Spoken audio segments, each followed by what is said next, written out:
Hi, this is Pranav Guha from EduTV. Today, we have with us Miss Khair, Miss Alka Khair. She is a renowned educationist with roughly 37 years of experience. 4 years she was the principal of a renowned school in Delhi. Ma'am, as you have seen education pretty closely and from so many years, ma'am, students are missing a lot of things now. Their handwriting has become slow because they're not writing anything. Maybe typing speed has increased. There is no peer learning, no, not meeting their friends, no sports. And then they're unable to ask their questions from teachers as frequently as they used to do in a class. And teachers used to also give proper guidance to all kind of students. So, ma'am, is it possible the schools can reopen or maybe a hybrid model? Thank you, Pranav, for inviting me and trying to take my views on it.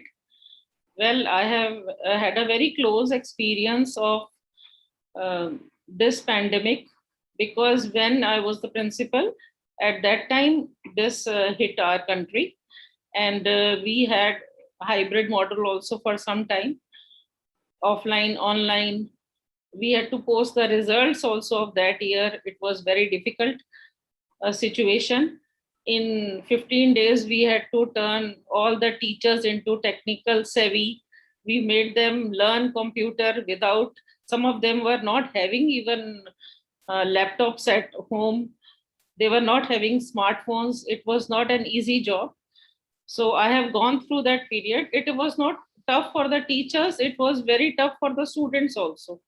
Because at home, parents are also not having that much technology. Everybody was not having Wi-Fi and inverters. Some or the other signal issues are always there in India. So it was really very tough.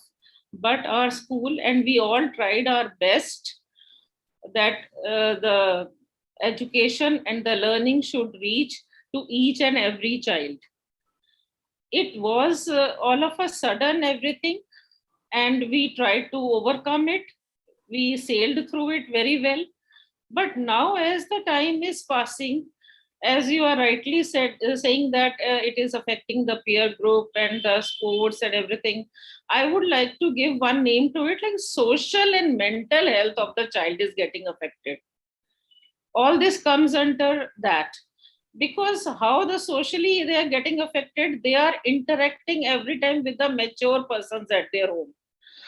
Either if they are elder, then they have to look after their younger ones, and if they are the younger most in the family, then every time they have to listen to their adults. So their mental health is getting affected a lot, not less. It is really getting affected. They are becoming mature earlier than their age. Second thing which is making them mature more than their age is technology in their hand. It is a free access to the technology. It is not only whatever we want them to learn, they are learning that. Once I give mouse to anybody, then even if I start seeing the any Netflix or any other YouTube channel, anything, then I also get diverted. I'm not being focused on the topic which I have to learn or study about it. I get diverted. Then I see the things which are not required by the child also. That thing is also happening.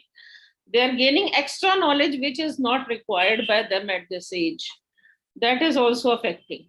So, of course, and if they want to discuss something with their friends, see the complexity. The father nowadays is going to the office. He is having his lunch with his friends. He is having his vent. Mother is going to the office. She is talking to her friends. She has a vent, right? And the child who's 7 to 8 years or 12 years old, who needs a vent, No vent, is not going anywhere, is not talking. If he is talking on phone, that is also not sufficient, or if whatever he is talking, we don't know.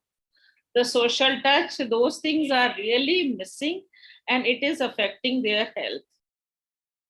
That is definitely true, and we have to look into it, that if we want our children to grow well, when we say socially, mentally, physically, spiritually, all these angles, when we count as an educationist, so most of the angles are missing in this pandemic. Acha, Alka, can anyhow the schools can be reopened? Yes, why not? Where there is a will, there is a way. What I feel is that schools can be reopened and they should be reopened. And yes, we have to keep the parents' psychology in view, because children are the most precious things. True. Right? And the phobia is there in their mind. And it is not just a phobia, actually, also fear is there. True. That fear factor is there, because many people have lost their lives. Correct. Their all close ones have gone. So that phobia, they can't think of losing anybody else. So that phobia is there. But we can't remain in that state forever. We have to come out. We have to be positive about the life. We can't be staying in the cocoon forever and ever. We have to fight with it. And yes, we are fighting by getting vaccination and all those things. But still, I think we can reopen the school with a proper strategy. We can't sail in two boats, that we are having partially open school, practicals are going on, and half the children are sitting. Suppose science students are coming for the practicals. What about humanities and commerce? They hardly have any practicals. And suppose I have one PGT in my school. PGT chemistry, I have one. She teaches 11th also and 12th also. If she is in the school and she is taking care of the practicals with the students, then who will be teaching 11th standard? Very true. So some or the other person is suffering. And for how long we'll have to take the practicals? Maximum, if we just continuously look into the practicals, maximum 15 days or a month, we can finish off all the practicals, whatever CBSE has given us. Full day, if we are doing practicals only, they can be covered maximum in a month. What else then? And without knowing the theory, we are asking the child to do the practicals. See without understanding the theory, we are asking the children to do the practical. That also is of no use. So what I feel is, we should start the schools from at least from 9th to 12th.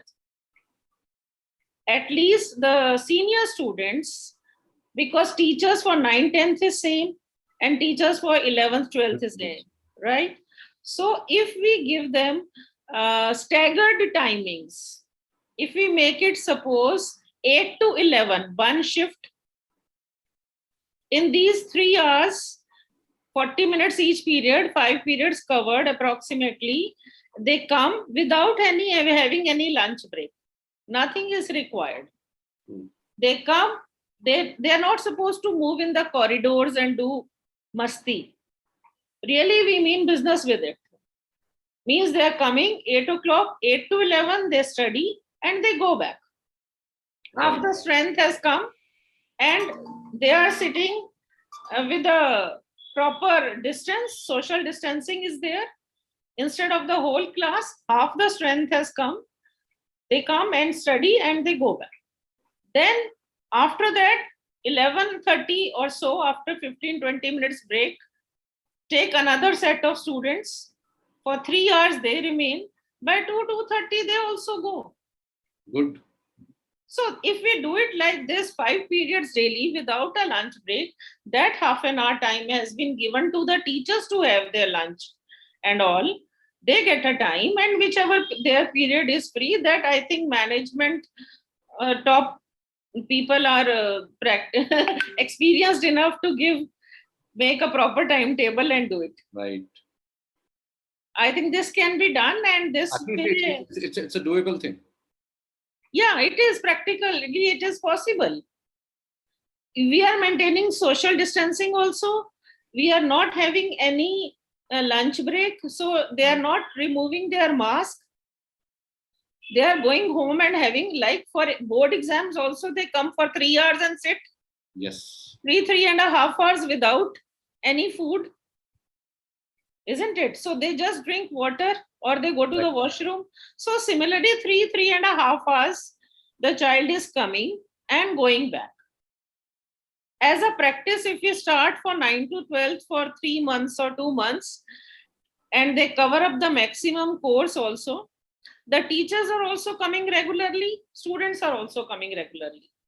So this way the whole school is coming, and I think everybody's problem will be sorted out. The parents phobia also, when they can go to the market with the child Correct.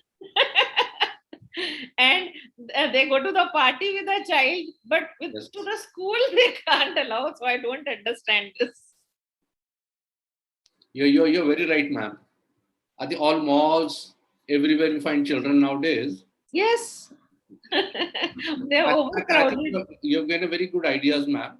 I'm sure this will help all the stakeholders of education to take some decisions. We're trying to, ma'am, invite all the educationists and how the schools can be reopened. Thank you so much, Madam Alka Kher. Thank She's a you. renowned educationist, Hello? above 37 years of experience. She had been principal of St. Mark's School also at Janakpuri. Thank you so much, ma'am. It was a pleasure meeting you, ma'am. Thank you. Thank you, Pranav, for inviting. And thanks to the technology also, ma'am. Thank you. Yeah.